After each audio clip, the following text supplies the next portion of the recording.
That was a day I will never forget. In contrast to the peaceful and predictable days I had become accustomed to, everything altered abruptly. Just like every other morning, I got up, brewed some coffee, and stood by the window to take it all in. I felt youthful even though I was 59 years old. Aging was a truth that I flat out refused to face. I made an effort to look healthy, fit, and attractive whenever I glanced in the mirror, and I exercised frequently. However, nothing could ever satisfy the void within me. Hello, Anthony. Anthony was the name of the delivery boy. Something weird would happen whenever I laid eyes on him. Comforting, yet with an unexplainable draw. The man was in his 20s. I suppose I was drawn to him because of his youthful enthusiasm. It seemed like I couldn't stop placing internet orders for the last several months. Every time I hear the doorbell and see him standing there, I feel compelled to buy books, home decor, and occasionally totally needless things. No matter how many times I told myself these feelings weren't proper, my heart would race nevertheless. Anthony rode past me on his motorcycle that day as I made my way inside. He was delivering packages in the area. He tripped and collapsed directly in front of me as his tire gave out. With my heart racing, I threw down my bag and dashed for Anthony. He had severe scrapes on his knee and elbow and a look of pure agony on his face. Still, he kept that kind look on his face. "No worries, Judith." Even though his voice quivered a little, he said it was nothing major. "Don't act like a fool. I told you straight out you can't pretend to be okay. Step inside so I may examine it." I lent him a hand getting his bike to the curb and then walked with him to my house.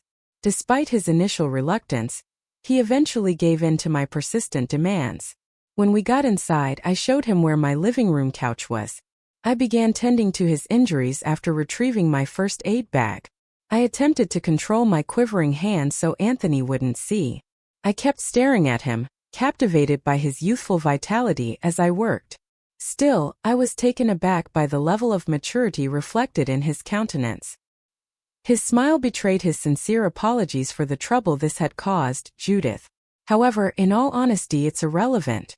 I scoffed, attempting to sound serious but couldn't help but smile, because it was bothering me. "You injure yourself when you stumble. So you believe I'll simply abandon you?" Staggered down Anthony. I realized he had stopped talking while I was bandaging him. He was staring directly at me, and the tension between us became palpable. We briefly touched hands as I applied the bandage to his arm. The quiet between us was amplified by that unintentional touch. "Judith," he murmured, his voice quivering. "It was unexpected of you to be so generous. The majority of folks would rather that I simply leave after I deliver their items." Something changed within me as I caught his gaze. "You are more than just a delivery person, Anthony. Your thoughtfulness and the way you observe people are evident. Plus, I haven't felt this energized in a long time while I'm in your company." My cheeks turned red, and my voice quivered a little as I confessed.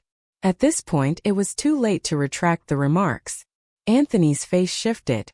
Something unquestionably captivating and resolute was seen in his gaze. He drew nearer, his eyes fixed on me the whole time. To find out what happens next in this story before it gets any more out of hand, subscribe to my channel and enable notifications. The encouragement you've shown me through your likes and comments is priceless. There was an electric charge in the air as Anthony fixed his gaze on me. This was merely the first stage. "You know what? The place I'm staying at right now is so far from where I work," he remarked after a lengthy quiet. "Going back and forth on a daily basis is a drain. The prices are ridiculously excessive, but I've been considering looking for a place closer." I felt a flutter in my chest at the sound of his words. The idea that I could be of assistance to him sparked an odd feeling of joy in me. "My little flat is directly next to my house," I said Anthony in a quiet but firm voice. "We have not yet found a tenant. You have the option to move in for an affordable price. It will simplify things for you." Incredulous, Anthony glanced over at me. "Is that right?" "You are not required to be this kind," he told Judith. His voice carried an air of skepticism. My decision, however, was already set in stone.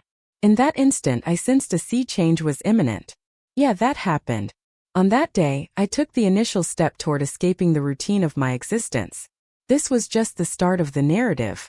We were already on edge and it became much worse at that point. I was holding his arm as I bandaged his wounds, but my fingers were on his flesh for a little longer than was strictly required. My gaze lingered for an instant on his sturdy arms and big shoulders. Like me, he was staring at me intently. My legs, waist, and shoulders were all points of focus for his intense stare. No matter how much I pushed the fluttering away, it always got worse. I was completely absorbed in that instant. As I completed the bandaging, my hands quivered. Once again, our hands met inadvertently as Anthony and I both knelt down to pick up a fallen bandage. Nothing happened. We were both paralyzed. Our already heavy stillness was amplified by the electric charge of that fleeting touch. Our gazes met again as I gradually straightened up. The look on his face was something I attempted to decipher. In spite of his reluctance, there was an obvious appeal or pull in his eyes. His voice was gentler than I had ever heard it before, and he spoke to Judith. "My goodness, I didn't anticipate you being that generous. The majority of folks would rather that I simply depart with their items. People like them wouldn't make special efforts to help someone like myself. I really doubt that I am deserving of all this attention." For a split second, I was completely absorbed in what I was hearing. Upon observing this young man, I perceived a profound and mature quality about him. I gathered my composure and managed to coax out a little chuckle. "You are welcome to move into the apartment whenever you like, Anthony. It's as if I've been patiently waiting for you to step up," I remarked, easing the tension slightly. Anthony seems even more taken aback. "Is that right? Judith, I must admit that I am in a hurry. A process of eviction is underway at my rental property." Also, he mentioned that he had to complete his deliveries, but his voice had a hint of urgency. Just as he was about to depart, he stopped to get my number and then strode off. The level of animosity between us reached an all-time high right then. My fingers lingered on his flesh while I bandaged his wounds, and our stares locked repeatedly, growing longer with each passing moment. There was an electrifying, indescribable energy growing between us. Something I couldn't turn a blind eye to was just beginning. For a split second, I was completely absorbed in what I was hearing. This young man surprised me with his depth and maturity as I observed him. I composed myself enough to crack a fake smile and a low-volume laugh. "The apartment adjacent to my house is always available for you to move into, Anthony." By saying this, I was able to alleviate some of the tension, as if I had been waiting for you to take the lead the whole time. Anthony appeared taken aback. "Is that right? Judith, I must admit that I am in a hurry. I still need to complete my delivery," he remarked with a hint of urgency, "because my landlord is attempting to force me out." He took my number before swiftly getting up to depart. Two of Anthony's friends and he pulled up in a big vehicle the following morning. His possessions were being loaded into the apartment. I stood by my window and watched as he used his powerful arms to lift those hefty crates. I was captivated. I felt a stirring within, a sensation I hadn't felt in a long time. I found myself captivated by his every action. His vivacity, his youthful vitality. The effect was hypnotic. Eventually, I gathered my thoughts, filled a thermos with coffee, and made my way over to them. So tired, I smiled and said, "Perhaps we could have supper together." "Come on, let's all have a wonderful supper together." While Anthony and his friends expressed their gratitude to me, Anthony politely reminded me that his companions must return home. For them, it's a long trip back home. A twinge of disappointment crept along my spine, but I kept it buried deep. Anthony arrived solitary in the evening. I was taken aback and excited all at once by his presence. I smiled as I welcomed him. "Who are your companions?" With a tiny smile on his face, he shrugged. "So they had to go. No way could they remain." According to him, he didn't want to abandon you this evening. There was a surge of warmth in me as I heard those words. Our discussion progressed further during the course of the evening's dinner. I knew then that this was only the start of a whole new chapter in my life. I must admit, I looked into Anthony's eyes and uttered the words with a little smile. "I had anticipated your presence. I suppose there's no harm in cracking open a bottle of wine when it's just the two of you. When I have dinner, I always have wine." With his gaze fixed on mine, Anthony reciprocated the smile. "That is absolutely right. Sonoma and culinary skills. What else could I possibly desire?" "I feel a little spark inside of me," he stated. I returned from the kitchen with a bottle of red wine and 2 glasses, which I then set on the table. Even though Anthony seemed to be attempting to read my mind as he studied me intently as I cracked open the bottle, I forced myself to ignore him. However, I could sense that he was watching me intently. Our dinner talk became more intimate as we sipped on a glass of wine. The feeling of being alone, I remarked, sipping my wine. At times it becomes nearly intolerable. You might go insane from it. To a large extent, I have lived my life to accommodate other people. It has just dawned on me how much time has passed in vain. Anthony paid close attention, his face showing empathy and comprehension. Sadness can strike anyone at any time. Judith, it is clear that you put a lot of thought and work into every aspect of your life. From your home and cooking to your clothing. Your beauty has been preserved. Living alone is so unfair for someone like you.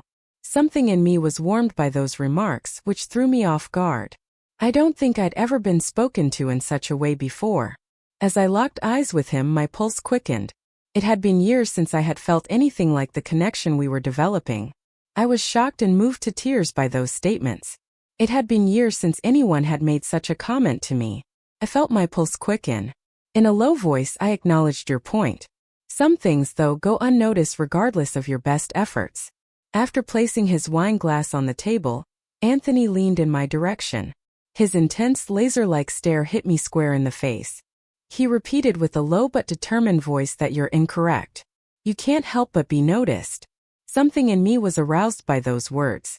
My emotions and rationality were at odds, made worse by the soothing effects of the booze.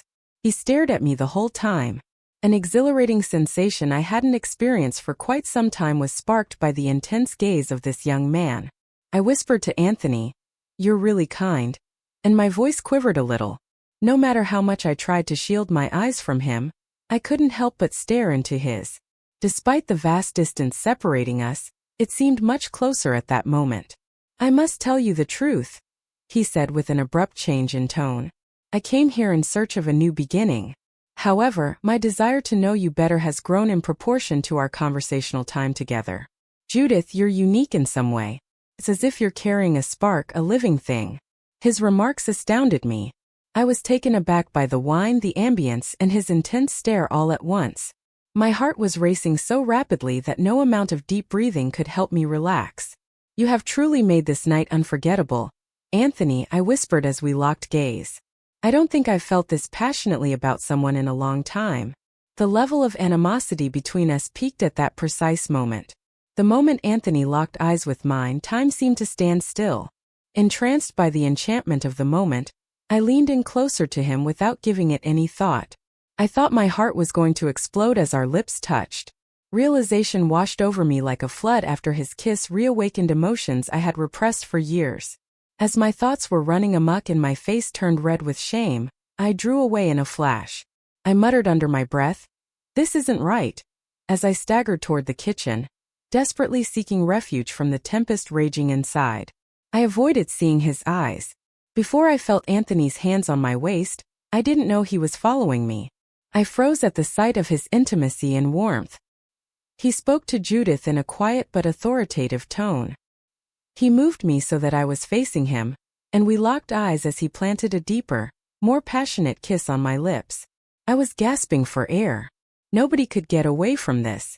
As his powerful arms embraced me firmly, my hands wanted to reach his shoulders. For a moment, I thought we were the sole inhabitants of this planet. For an instant, Anthony parted ways with me and met my gaze. "Is this something you truly desire, Judith?" Under his breath, he murmured. I was totally taken aback by the warmth and resolve in his voice. My voice was barely audible as I subtly nodded. "Yes." With a delicate touch down my back, he led me carefully to the bedroom on the upper floor. I was experiencing a rapid heartbeat. My excitement level rose with each stride. After entering the room, I took a seat on the bedside table while Anthony paused briefly in front of me. He looked all over me, and his intense stare was palpable. I pulled the delicate straps of my dress down one by one as I lifted my hands to my shoulders. The fabric brushed across my flesh and tugged at my toes.